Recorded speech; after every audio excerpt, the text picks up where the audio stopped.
The term hearing describes the process or function of perceiving sound.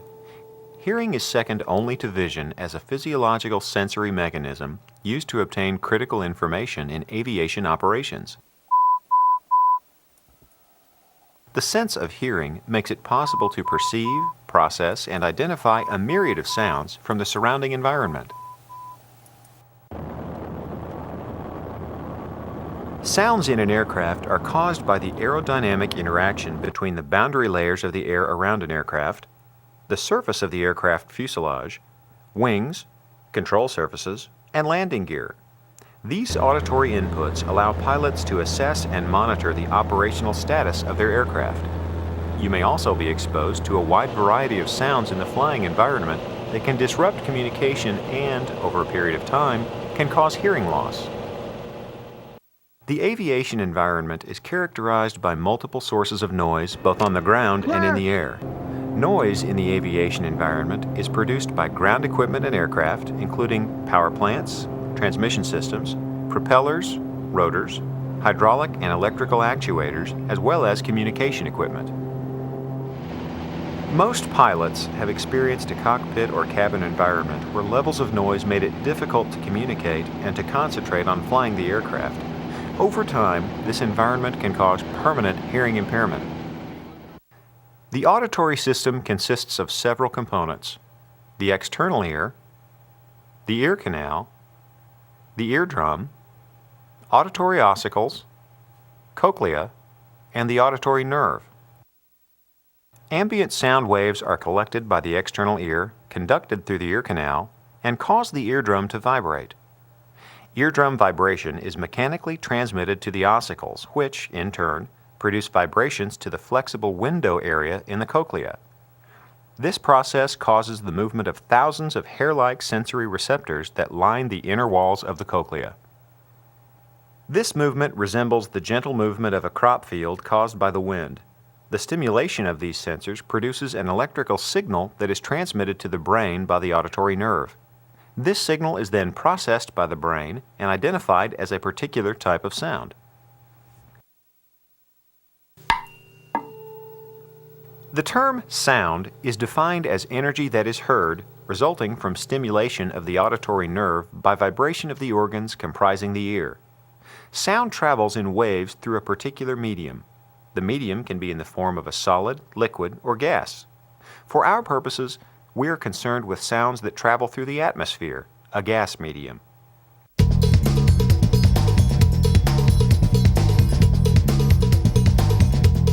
Sound has three distinct variables: frequency, intensity, and duration.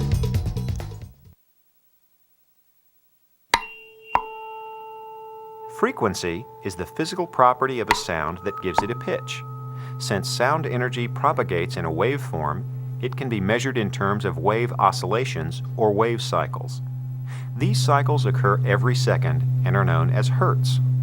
As an example, normal conversation takes place in a frequency range of 500 to 3000 hertz.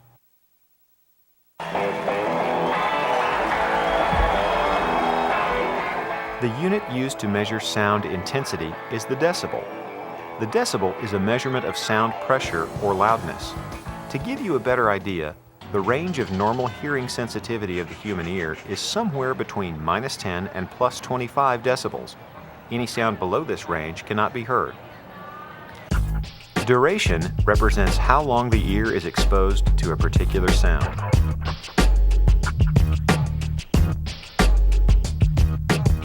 Prolonged exposure to low-intensity sounds can be as damaging as short durations of high-intensity sound. The term noise refers to any sound that is unwanted or annoying. Characterizing a sound as noise is very subjective and varies from person to person. It's also important to remember that individual exposure to noise is a common occurrence away from the aviation working environment. Noise occurs everywhere, at home or at work, on the road, and in public areas. The effects of pre-flight exposure to noise can adversely affect a pilot's in-flight performance.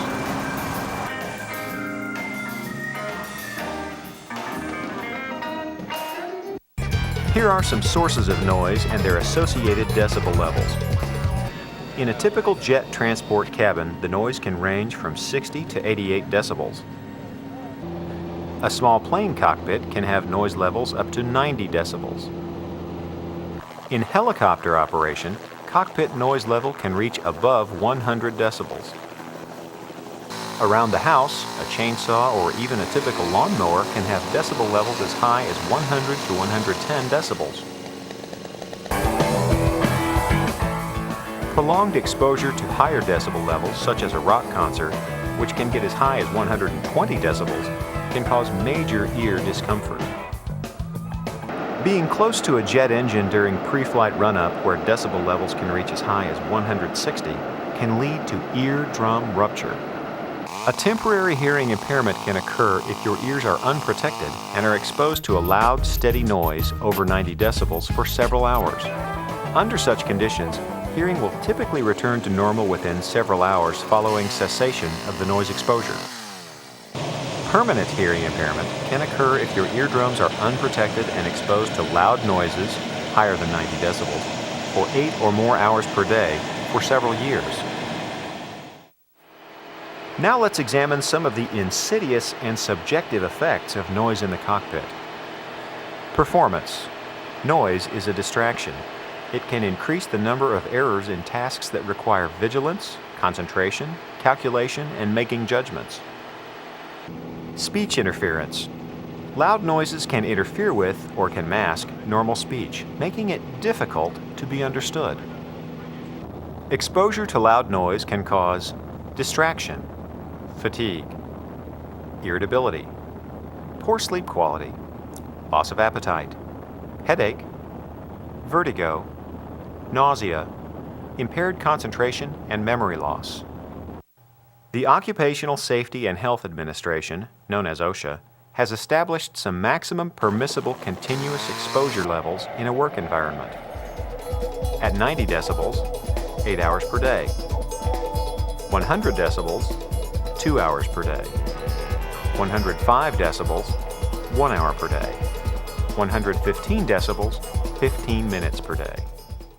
If ambient noise levels exceed OSHA's permissible noise exposure limit, you should use hearing protection devices such as earplugs, earmuffs, communication headsets, or active noise reduction headsets. The use of cotton or tissue in the ears is useless, as it does not block noise in the sensitive frequencies. It is important to emphasize the use of protective hearing devices does not interfere with speech communication during flight. These devices reduce high-frequency background noise, actually making speech signals clearer and more comprehensible. While there are many types of earplugs available, we'll review two major types, molded plastic and moldable.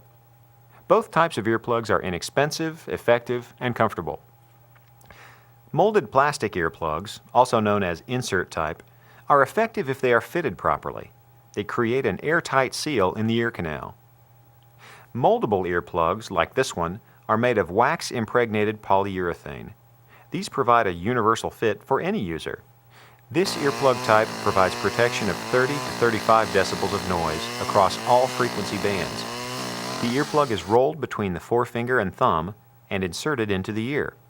It should be held in place for approximately 20 seconds or until it has fully expanded. Earmuffs and communication headsets are other hearing protection devices that are readily available and in some circumstances more convenient than earplugs. It is important to realize, however, that these devices can interfere with the use of oxygen equipment. Active noise reduction headsets use specialized technology allowing sound and signal waves to be manipulated. This reduces noise, improves signal-to-noise ratios, and enhances sound quality. Active noise reduction provides effective protection against low-frequency noise. The electronic coupling of a low-frequency noise wave with its exact mirror image cancels out the noise. The best and most practical type of hearing protection is a combination of protection devices. Using earplugs with any of the following are recommended: earmuffs, communication headsets, or active noise reduction headsets. Protection for up to 60 decibels is possible with any of these combinations.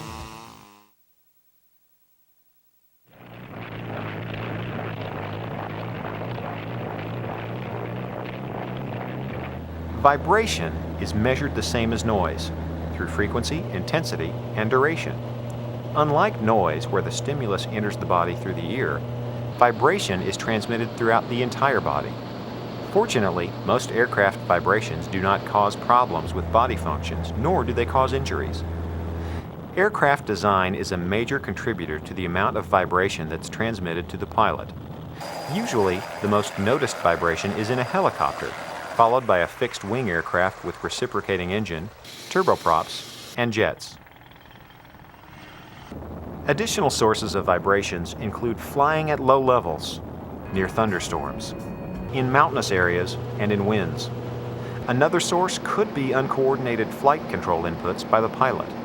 Effects of exposure to vibration include difficulties in reading instruments and performing visual search, impaired speech, pilot-induced aircraft oscillations, fatigue, and back pain. As mentioned before, vibration is not a significant problem in aviation, but is one that a pilot must be aware of.